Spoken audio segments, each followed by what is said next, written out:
चुंबक है धरती हमारी। कविता। एक युवक था बुद्धिमान, वह था गुणों की खान।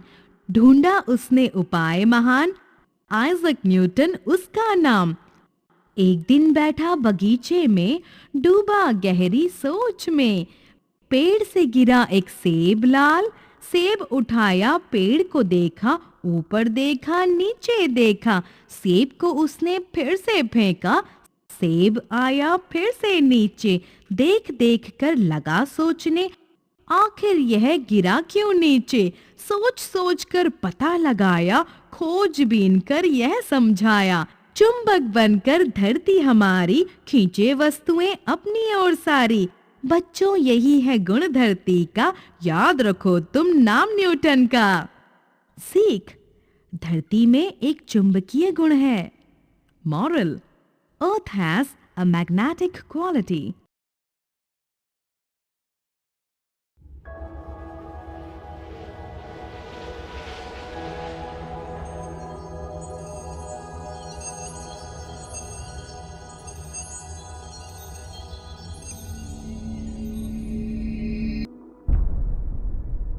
फसलों का त्योहार। लेख। भारत त्योहारों का देश है। यहाँ आए दिन कोई ना कोई त्योहार मनाया जाता है।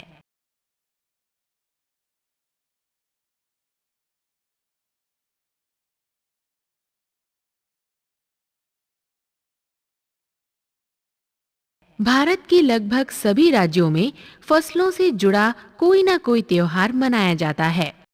कुछ लोग फसलों के तैयार हो जाने पर खुशी मनाते हैं, तो कुछ लोग इस उम्मीद में खुश होते हैं कि सूरज की गर्मी बढ़ने से खेतों में फसल तेजी से बढ़ेगी। सभी राज्यों का अपना अलग-अलग ढंग और अलग-अलग रंग नजर आता है। मध्य प्रदेश, उत्तर प्रदेश और बिहार में मकर संक्रांति, केरल में ओणम, तमिलनाडु में पोंगल, असम में बिहू, गुजरात में पतंग का पर्व, पंजाब में लोहड़ी, झारखंड में सरहुल आदि त्योहार फसलों से जुड़े हैं। तमिलनाडु में फसलों का त्योहार पोंगल के रूप में मनाया जाता है। इस दिन खरीफ की फसलें चावल, मसूर, अरहर आदि काटकर घरों में पहुंचाई जाती हैं तथा सभी लोग नए धान कूटकर चावल निकालते हैं। इस दिन मिट्टी का नया मटका लाया जाता है। इस मटके के अंदर दूध, गुड़ और नए चावल डालकर धूप में पकाने के लिए दिन में 10-12 बजे तक रख देते हैं। मटके के मुंह के चारों ओर साबुत हल्दी बांध देते हैं, क्योंकि हल्दी को शुभ मानते हैं। जैसे ही दूध में उबाल आता है और मटके से दूध चावल बाहर गिरने लगते हैं, तभी सब लोग पोंगला पोंगला पोंगला पोंगला की आवाज निकालने लगते हैं।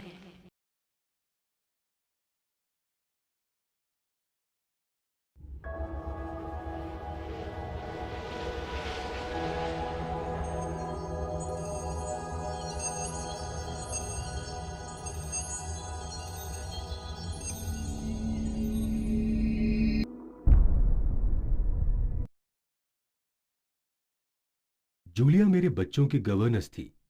कुछ दिन पहले मैंने जूलिया को अपने पढ़ने के कमरे में बुलाया और कहा, बैठो जूलिया, मेरे विचार से तुम्हें पैसों की जरूरत होगी। जितना मैं तुम्हें अब तक जान सका हूं, तुम अपने आप कभी पैसे नहीं मांगोगी। मैं तुम्हारी तनख्वाह का हिसाब करना चाहता हूं। तुम्हें याद होगा, तुम्हारी तनख्वाह 30 रूबल महीना तय हुई थी ना? जूलिया ने दबे स्वर में कहा। जी नहीं, 40 रूबल। मैंने डायरी में लिख रखा है 30 ही तय हुई थी। मैं बच्चों की गवर्नेंस को हमेशा 30 रूबल महीना ही देता आया हूं। अच्छा, ये बताओ, तुम्हें हमारे यहाँ काम करते हुए 2 महीने हुए हैं ना? जी नहीं, 2 महीने 5 दिन। अरे नहीं, ठीक 2 महीने हुए हैं। मैंने डायरी में सब लिख रखा है। मैं तो 2 ही महीने मानूंगा।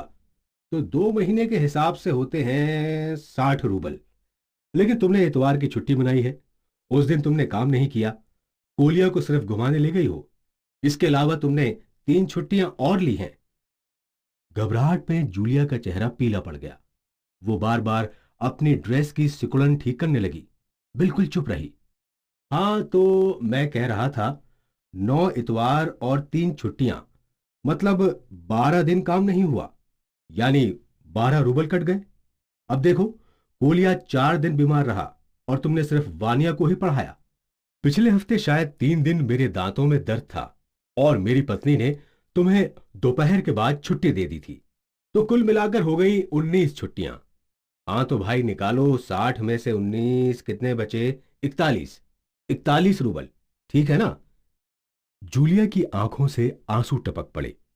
उसने धीरे से गला साफ किया। उसके मुंह से एक शब्द भी ना निकला। हाँ, याद आया, मैंने डायरी देखते हुए कहा। 1 जनवरी को तुमसे चाय की प्लेट और प्याली टूट गई थी। प्याली बहुत कीमती थी, मगर चलो, मैं उसके 2 रूबल ही काटूंगा। अब देखो भाई, तुम्हारा काम बच्चों की देखभाल करना है, तुम्हें इसी के पैसे मिलते हैं। उस दिन तुमने ध्यान नहीं रखा और तुम्हारी नजर बचाकर कोलिया पेड़ पर चढ़ गया। उसकी जैकेट फट गई, 10 रूबल उसके कट गए। इसी तरह तुम्हारी लापरवाही के कारण नौकरानी ने वानिया के नए जूते चुरा लिए। तुम अपना काम ठीक से नहीं करोगी तो पैसे कटेंगे या नहीं? तो जूतों के लिए 5 रूबल और कट गए। और हां, याद आया, 10 जनवरी को मैंने तुम्हें 10 रूबल दिए थे। पर मुझे तो कुछ याद नहीं। अरे मैं क्या झूठ बोल रहा हूं? मैं डायरी में हर चीज लिखकर रखता हूं। तुम्हें विश्वास ना हो तो दिखाऊं डायरी? जी नहीं, आप कह रहे हैं आपने दिए ही होंगे। मैंने कठोर स्वर में कहा। तो ठीक है, घटाओ 27 41 में से बचे 14।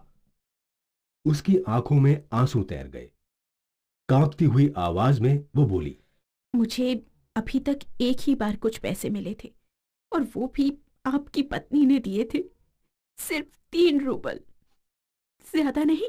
अच्छा, और इतनी बड़ी बात तुम्हारी मालकिन ने मुझसे छुपाई? देखो, हो जाता ना अनर्थ। चलो, मैं इसे भी डायरी में लिख लेता हूं।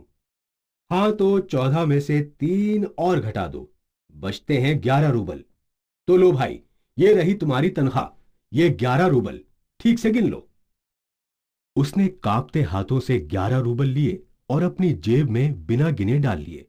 धीमे विनीत स्वर में वो बोली, जी, धन्यवाद। मैं गुस्से से भड़क गया। मैंने उसकी ओर घूर कर देखा और क्रोधित होकर पूछा, धन्यवाद किस बात का? आपने मुझे पैसे दिए, इसके लिए धन्यवाद। मैं अपने आप को संभाल न पाया।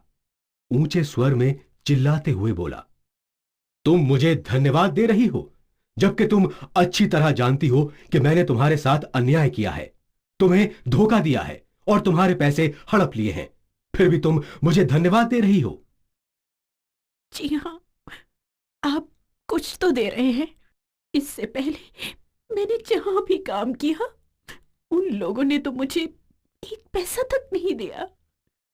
उसकी इस बात ने मेरे क्रोध को शांत कर दिया। उन लोगों ने तुम्हें एक भी पैसा नहीं दिया जूलिया, ये बात सुनकर मुझे आश्चर्य नहीं हो रहा है। मैंने धीमे स्वर में कहा, जूलिया, मुझे इस बात के लिए माफ कर देना कि मैंने तुम्हारे साथ एक छोटा सा क्रूर मजाक किया, पर मैं तुम्हें सबक सिखाना चाहता था। मैं तुम्हारा एक भी पैसा नहीं काटूंगा। देखो, ये तुम्हारे 80 रूबल रखे हैं, मैं अभी इन्हें तुम्हें दूंगा। लेकिन जूलिया, क्या जरूरी है कि मनुष्य भला कहलाए जाने के लिए इतना दब्बू, भीरू और बोदा बन जाए कि वो अन्याय का विरोध तक ना करे, खामोश रहे और सारी जातियां सहता जाए? नहीं, इस तरह चुप रहने से कुछ ना होगा। अपने अस्तित्व को बनाए रखने के लिए तुम्हें इस कठोर, निर्मम और हृदयहीन संसार का सामना करना होगा, लड़ना होगा पूरी ताकत के साथ। इस संसार में दब्बू और बोदे लोगों के लिए कोई जगह नहीं है, कोई जगह नहीं है। इस बात को सदैव याद रखना जूलिया।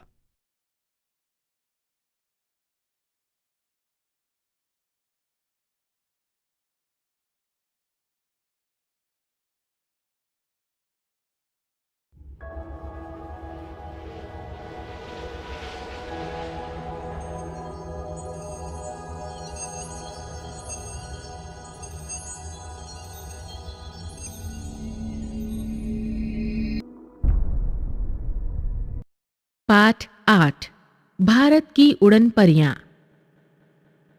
कल्पना चावला। कल्पना चावला भारतीय मूल की प्रथम महिला अंतरिक्ष यात्री थीं। उनकी प्रतिभा, लगन और उनका समस्त विश्व को दिया योगदान हमेशा याद रहेगा।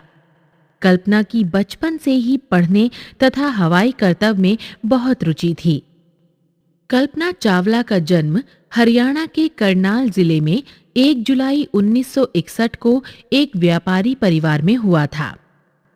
कल्पना ने शुरुआत की पढ़ाई करनाल के टैगोर स्कूल से प्राप्त की थी।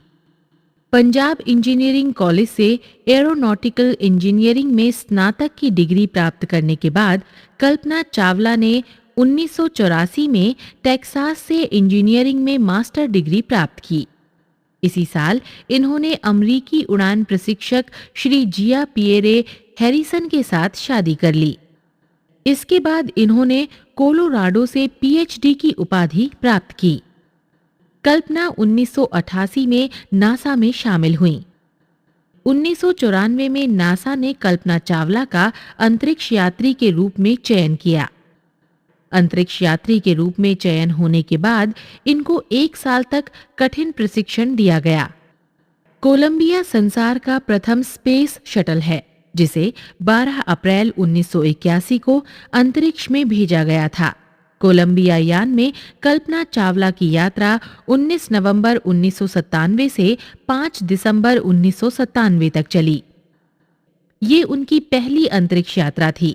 19 नवंबर 1997 को कल्पना चावला अपने 5 साथियों के साथ अंतरिक्ष शटल में सवार हुई। पृथ्वी की परिक्रमा करते हुए अंतरिक्ष यात्रियों को जो सबसे विचित्र अनुभूति हुई वो ये कि अंतरिक्ष यात्रा पूर्णतः शांत होती है। कल्पना चावला को ऐसा लग रहा था जैसे कोई जादुई शक्ति उन्हें आगे की ओर ले जा रही हो। अंतरिक्ष यात्रा से वापस आने पर सभी ने उनका स्वागत किया। 1 फरवरी 2003 को कल्पना चावला अपनी दूसरी अंतरिक्ष यात्रा पूर्ण कर अपने अन्य सहयोगियों के साथ 16 दिनों के सफल परीक्षण के बाद पृथ्वी पर लौट रही थीं। तभी अचानक यान के इंजन में खराबी आ जाने के कारण यान में भयंकर विस्फोट हुआ और कल्पना चावला अपने साथियों के साथ अंतरिक्ष में ही विलीन हो गईं। सुनीता विलियम्स। भारतीय मूल की अंतरिक्ष यात्री सुनीता विलियम्स का नाम कौन नहीं जानता। ये नाम एक ऐसी महिला का है जिन्होंने सबसे ज्यादा समय अंतरिक्ष में बिताने का रिकॉर्ड बनाया है। सुनीता विलियम्स का जन्म 19 सितंबर 1965 को अमेरिका के ओहियो प्रांत में क्लीवलैंड में हुआ। इनके पिता का नाम डॉक्टर दीपक पांडे है, जो गुजरात के रहने वाले हैं। इनकी माता का नाम बोनी जालोकर पांडे है। सुनीता के पति माइकल विलियम्स खुद भी पायलट हैं और इस समय ओरिगान में पुलिस अधिकारी हैं। घर में प्यार से सुनी बुलाई जाने वाली सुनीता की मेहनत और लगन के बारे में बताते हुए उनकी मां बोनी कहती हैं, बचपन से ही सुनी ने अपनी पढ़ाई पर पूरा ध्यान दिया। इसके अलावा खेलकूद, तैराकी, पियानो बजाना, बैले डांस भी सुनीता का शौक रहा है। 1998 में सुनीता विलियम्स नासा द्वारा अंतरिक्ष में जाने के लिए चुनी गई। 10 दिसंबर 2006 में STS-116 नामक स्पेस शटल मिशन के दौरान 1995 दिन तक अंतरिक्ष में रहकर सुनीता ने रिकॉर्ड बनाया। अप्रैल में 4 घंटे 24 मिनट तक स्पेस में मैराथन रिकॉर्ड बनाने वाली सुनीता विलियम्स पहली अंतरिक्ष यात्री यानी उड़ान परी हैं। सुनीता ने इस साहसिक अभियान में रुचि दिखाकर ये साबित कर दिया कि महिलाएं भी पुरुषों से किसी तरह कम नहीं हैं। वो बड़े से बड़े लक्ष्य को साकार करने का साहस रखती हैं। 2008 में भारत सरकार द्वारा पद्म भूषण से सुनीता विलियम्स को सम्मानित किया गया। अंतरिक्ष में अपने लंबे सफर के लिए सुनीता अपने साथ भगवद गीता, गणेश जी की मूर्ति और कुछ समोसे लेकर गई थीं। भारतीय मूल की अंतरिक्ष यात्री सुनीता विलियम्स एक बार फिर अंतरिक्ष के सफर की तैयारी कर रही हैं। अमेरिकी स्पेस एजेंसी नासा ने घोषणा की है कि सुनीता विलियम्स 2012 में एक बार फिर अंतरिक्ष की ऊंचाइयों को छुएंगी।